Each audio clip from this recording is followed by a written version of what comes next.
So the next topic here is Stokes theorem.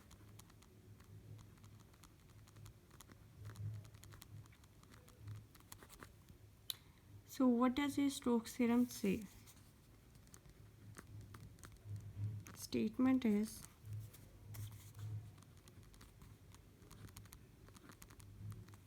it states that if S is an open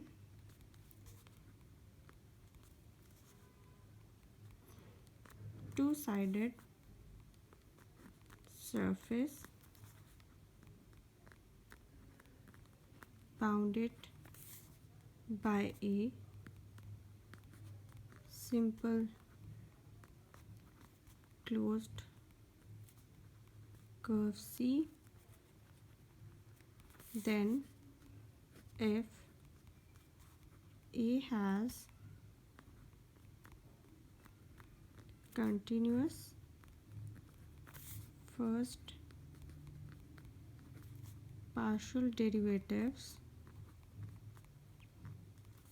then that means that line integral over the closed curve A dot dr, that is equals to surface integral over the surface S del cross A dot n ds, where C is traversed in the positive direction. तो basically हमारे पास ये इसकी कह लें कि हमारे पास basic statement है Stokes theorem की। इसमें क्या है कि मेरे पास कोई सी भी मैं सरफेस एस लेती हूँ जो कि किस तरह की है, मेरे पास सम ओपन सरफेस है। लाइक ओपन सरफेस है, इट मीन्स कि मेरे पास ये कोई डिस्क की फॉर्म में एक सरफेस जो है वो मेरे पास होगी, ठीक है। और क्या होगी वो सरफेस, किस तरह की होगी, surface is two sided surface and that is bounded by simple close curve, ठीक है। कि वो जो सरफेस है वो क्या है कि मेरे पास किसी भी क्लोज कर्व सी से बाउंडेड हो रही है, ठीक है। देन जो है ए जो है, और अगर मेरे पास ए कोई सा भी वेक्टर फील्ड फंक्शन है या वेक्टर पॉइंट फंक्शन है, वो किस तरह का है, has the first partial derivative then line integral over the closed curve A dot dr that is equals to surface integral over S del cross A dot n ds। तो ये चीज़ हमारे पास basically क्या है, स्टोक्स थ्योरम जो है उसको define करती है। इसका क्या मतलब है कि मेरे पास कोई सी भी कह लो कि जर्नल में एक्स वाई प्लेन ले लेती हूँ और मेरे पास कोई सी भी ये सरफेस है जिसे मैं कह देती हूँ this is the surface s, ठीक है। और ये मेरे पास क्योंकि डायरेक्शन क्या है, पॉजिटिव डायरेक्शन है, तो मैंने ये ले ली पॉजिटिव डायरेक्शन या जैसे कह लो एंटी क्लॉकवाइज डायरेक्शन, ठीक है। ये डायरेक्शन ले ली और ये मेरे पास एस जो है वो सरफेस है। तो इस सरफेस के अंदर मेरे पास वो जर्नल जो है, और ये जो बाउंड्री है इसको बेसिकली क्या है, सी कर्व बता रहा है। तो दैट मीन्स कि लाइन इंटेग्रल इस कर्व के ऊपर जो लाइन इंटेग्रल की वैल्यू है और जो किसके इक्वल है, जो मेरे पास ये जो सरफेस के ऊपर वैल्यू हम फाइंड आउट करें इस सरफेस के ऊपर, तो वो इस चीज़ के इक्वल हैं दोनों वैल्यूज़। तो ये मेरे पास क्या है, बेसिक स्टेटमेंट है स्टोक्स थ्योरम की। तो यहाँ पे अगर वो सरफेस एस की बात करें और डायरेक्शन पॉजिटिव है, तो दैट मीन्स कि मेरे पास जो यूनिट वेक्टर है वो किस डायरेक्शन में होगा, मेरे पास अगर इस सरफेस को मैं देखूँ तो वो अपवर्ड डायरेक्शन में होगा, ठीक है। जिसे कह देती हूँ some this is the n normal unit vector, ठीक है। कि ये मेरे पास कोई सा भी इस सरफेस का यूनिट वेक्टर आ गया और इस सरफेस का जो टेंजेंट है वो बेसिकली मेरे पास इस यूनिट वेक्टर के परपेंडिकुलर होगा, ठीक है। तो ये तो था हमारे पास जर्नल। अगर मैं इसको रिप्रेजेंटेशन देख लूँ इसकी इन दी फिगर की फॉर्म में, ठीक है। अब यहाँ पे हम इसका जो है वो प्रूफ देख लेते हैं। तो यहाँ पे हमारे पास जो स्टोक्स थ्योरम में है तो वो जो है वो क्या है, प्रूफ देख लेते हैं। सो प्रूफ में हमारे पास लेट कर लेते हैं कि ए जो है वेक्टर पॉइंट फंक्शन वो किस तरह का है, a1i plus a2j and plus a3k, ठीक है। कि ये मेरे पास ए वेक्टर है, देन जो है Stokes theorem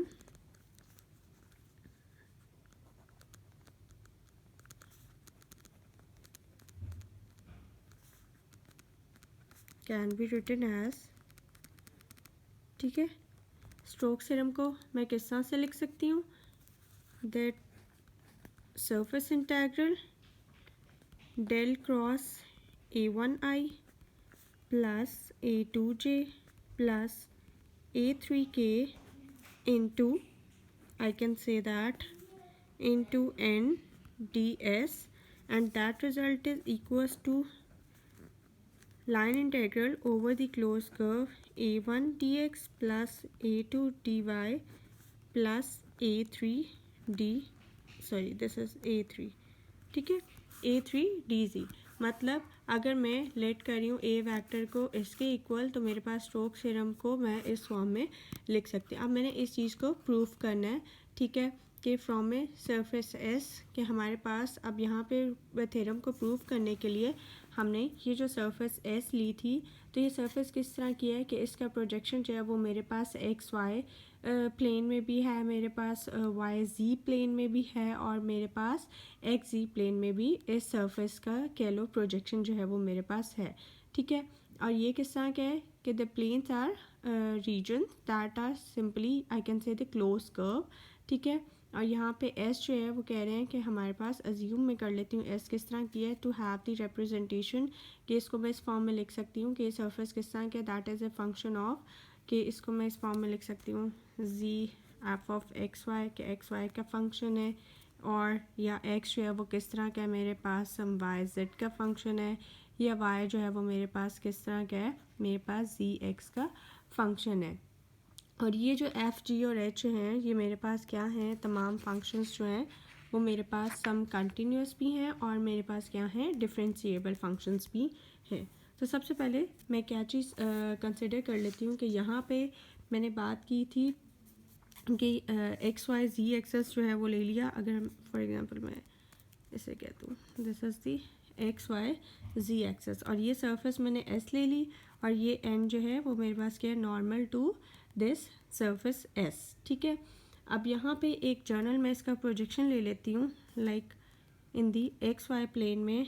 तो यहाँ पे ये मेरे पास कह लो ये सरफेस का प्रोजेक्शन आ गया, इसको मैं आर कह रही हूँ, और ये जो इसकी बाउंड्री है इसको सब मैं गैमा कह देती हूँ कि इसको गैमा से रिप्रेजेंट कर रही हूँ इस आर को, ठीक है। और इसकी डायरेक्शन भी जो है हमारे पास सेम है लाइक दिस। अब मैं इसमें जो है अब मैंने इस चीज़ को प्रूव करना है कि ये कंडीशन इसके इक्वल है, तो उसके लिए सबसे पहले मैं डेल क्रॉस दिस फंक्शन की सिर्फ इसकी वैल्यू जो है वो फाइंड आउट कर लेती हूँ, ठीक है। सो कंसिडर फर्स्ट, सबसे पहले मैं क्या ले लेती हूँ, सरफेस इंटेग्रल डेल क्रॉस इस वाली टर्म का, ठीक है, A1i इनटू मेरे पास क्या आ जाएगा एन डी एस।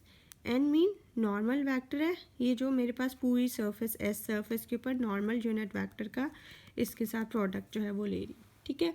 तो हमारे पास ये कंडीशन आ गई। अब मैंने इसको सॉल्व करना है, so that result is equals to, अगर मैं इसको किस फॉर्म में लिख लूँ कि मेरे पास अगर सिंपल सबसे पहले मैं इस चीज़ को सॉल्व कर लेती हूँ कि डेल क्रॉस A1i, ठीक है। इस चीज़ को मैंने सॉल्व करना है, तो इसको मैं आई जे के डिटर्मिनेंट की फॉर्म में लिख देती हूँ। So partial over partial x, partial over partial y, partial over partial z, यानी कि मैंने इसका कर्ल ले लेना है। सो A1 आ जाएगा यहाँ पे 0 एंड 0, ठीक है। तो जब मैंने इसको सॉल्व किया तो यहाँ से जब मैंने आई को सॉल्व किया ये टर्म भी 0 होगी और ये टर्म भी 0 हो गई, ठीक है। नेक्स्ट जो है वो मेरे पास जे की टर्म आ जाएगी। सो जे इंटू, अब मेरे पास क्या आ जाएगा, ये वाली टर्म मेरे पास 0 हो जाएगी और ये वाली टर्म जो है वो मेरे पास आ जाएगी, तो इधर भी माइनस आ जाएगा and minus partial A1 over partial z, sorry जब मैंने जे के रिस्पेक्ट किया आई वाली टर्म 0 होगी, माइनस क्या आ जाएगा जे, और जे को जब मैं सॉल्व करूँगी ये टर्म 0 होगी और आपके पास माइनस दिस टर्म, ये टर्म आ जाएगी, ठीक है। ये आपके पास एक रिज़ल्ट आ गया, ठीक है, प्लस आपके पास के, और यहाँ पे वैल्यूज़ जो हैं वो मेरे पास क्या आ जाएगी, के अलॉन्ग जब मैं देखूँगी तो ये रिज़ल्ट मेरे पास क्या हो जाएगा, ज़ीरो हो जाएगा और यहाँ पे क्या आ जाएगा minus partial A1 over partial y। ठीक है, तो यहाँ से इसको सिंप्लीफाई कर लेती हूँ। सो पार्शल A1 ओवर पार्शल जे मेरे पास आ गया। ठीक है, minus partial A1 over partial y के, ये मेरे पास वैल्यूज़ आ गई किसकी, डेल क्रॉस A1 i की। अब मैं इसका क्या ले लेती हूँ, डेल क्रॉस A1 i का डॉट प्रोडक्ट किसके साथ था, एन डी एस के। ठीक है, तो वो मेरे पास क्या आ जाएगा, ये पूरी टर्म का dot product with n d s. तो मेरे पास क्या आ जाएगा, partial A1 over partial j dot n मैं इधर साथ लिख लेती हूँ। ठीक है, माइनस क्या आ जाएगा, partial A1 over partial y और यहाँ पे k था, सो n डॉट k मेरे पास रिज़ल्ट आ जाएगा इनटू डी एस। ठीक है, तो मेरे पास ये रिज़ल्ट आ गया, इसको मैं कह देती हूँ दिस इज़ दी इक्वेशन 1। ठीक है, अब मैं नेक्स्ट क्या कर ले लेती हूँ कि अगर मेरे पास जो है z ले लेती हूँ कि मेरे पास क्या है, z फंक्शन किसका है, एक्स वाई का, और ये क्या है, taken as the equation of the s। ठीक है, अब मैं इसको एक इक्वेशन ऑफ द s जो है उसको ले लूँ, तो सो लिख लेंगे f z that is equals to f of x y. ठीक है, is taken as equation of s। ठीक है, then position vector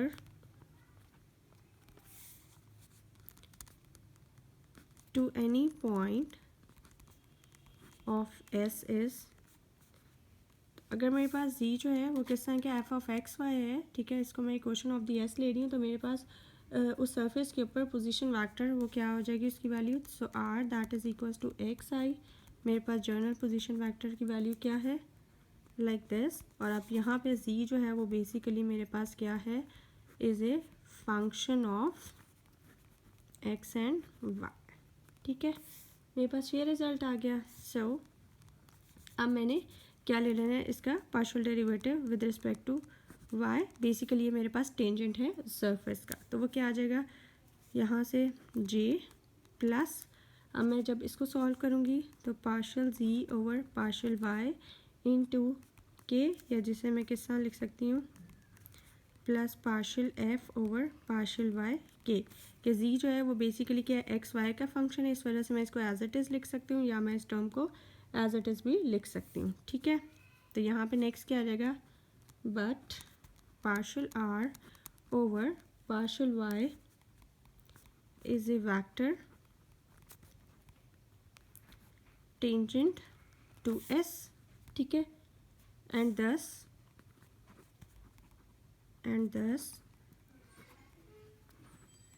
perpendicular to n। कि ये मेरे पास जो टर्म है partial r over partial y, वो बेसिकली मेरे पास क्या है, इस सरफेस का कह लो सम टेंजेंट है। तो ये जो टेंजेंट है ये इस यूनिट वेक्टर के परपेंडिकुलर है। अगर परपेंडिकुलर है तो दैट मीन्स कि जब मैं n का dot product with this term लूँ तो ये रिज़ल्ट जो है ये मेरे पास किसके इक्वल आना चाहिए, that is equals to zero आना चाहिए। ठीक है, so this is equals to n dot j। अब ये वैल्यूज़ जो हैं ये बेसिकली मैं यहाँ पे पुट कर रही हूँ कि n का डॉट प्रोडक्ट ये जो टर्म है इस टर्म के साथ। ठीक है, प्लस मेरे पास यहाँ पे क्या आ जाएगा, partial z over partial y, ये वाली टर्म बेसिकली ले रही हूँ। ठीक है, एंड डॉट के और परपेंडिकुलर है, that mean that result is equals to zero. अगर ये रिज़ल्ट जो है इक्वल्स टू ज़ीरो है तो इसको मैं किस तरह से लिख सकती हूँ, और n dot j this result that is equals to minus partial z over partial y and dot k. ठीक है, कि मैं इसको इस फॉर्म में भी लिख सकती हूँ। अब इन तमाम वैल्यूज़ को मैं ये जो इक्वेशन 1 थी मेरी, ये जो इक्वेशन 1 थी इसके अंदर मैं इन तमाम वैल्यूज़ को एन डॉट जो है मेरे पास k की वैल्यू को यहाँ पे सॉरी या सिंपली जो है मैं इस वैल्यू को इस इक्वेशन 1 के अंदर सब्स्टिट्यूट कर रही हूँ। ठीक है, तो मेरे पास सब्स्टिट्यूटिंग इन इक्वेशन 1 मेरे पास क्या रिज़ल्ट आ जाएगा, that del cross A1i into n ds, that result is equals to basically minus partial A1 over partial z into, अब यहाँ पे ये जो z डॉट n है तो इसकी जगह या n डॉट j आप लिख सकते हैं, इसकी जगह मैंने ये वैल्यू जो है ये पुट कर दी, ठीक है। तो माइनस साइन आ गया और यहाँ पे क्या आ जाएगा, partial z over partial y n dot k, ठीक है। और बाकी टर्म जो थी हमारे पास इक्वेशन 1 वाली वो एज इट इज़ आ गई, n dot k into D S.